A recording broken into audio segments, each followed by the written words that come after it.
Erkaklik fitratida rosa ojiz bo'ladi. Erkaklik fitratida ojiz bo'ladi. Nega? Chunki u otani qabul qilmayapti. Eng qizig'i bu otani qabul qilmayapti. Ota bo'lmaganda sen bo'lmasding. Prosta tak. Все. Bo'lmasding, kelmasding. Kelding. Bu yutuq bu. Qancha kurash, mana shuncha spermalarning ichida 1% yutib chiqqan sperma bo'lib dunyoga keldi bu inson. Endi aytayapti, men bilan noroziman, cho'tta bu menga yaxshi qaramadi, mehrini bermadi, takdali bir nimalar bo'lmadi deyapti. Ota mana buni beradi, qolganini o'zida borini beradi.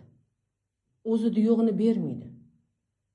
O'zi nima mehr, nima olgan bo'lsa, hayotda nima kechirmalarni, qanday tarbiyalarni, qanday tajribasi bo'lsa, shuni beradi.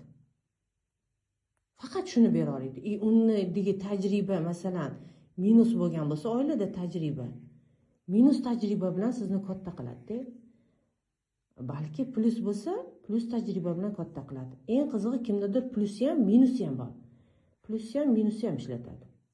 Borini ishlatadi xullas. Xuddi shunaqa ona birinchidan mana ahvolda bo'ladi, o'zi bilmaydi. Mana shu ahvolda hali homiladorligini bilmaydi ko'p onalarda. Yig'laydi, kelinlik vazifasi, bizga kelinlikka qattan bir nima deydi, senga kurortmi kelin bo'lish. Mana shu yerda har xil kechirmalar, bilan endi yashashni boshlash, bu masalan bilan endi yashashni boshlagan, 3 oy bo'lgan, bir-birini yaxshi tanimaydi, buni nima deydi, qiliqlarini bilmaydi, muomalasini bilmaydi, tars bir-birini tanishni boshlaydigan paytlarida endi. Tем более homilador paytda ayolni organizmi eng qizig'i o'zi uchun ishlash kerak bo'lgan hamma zaxira bola uchun ishlashni boshlaydi, bola uchun.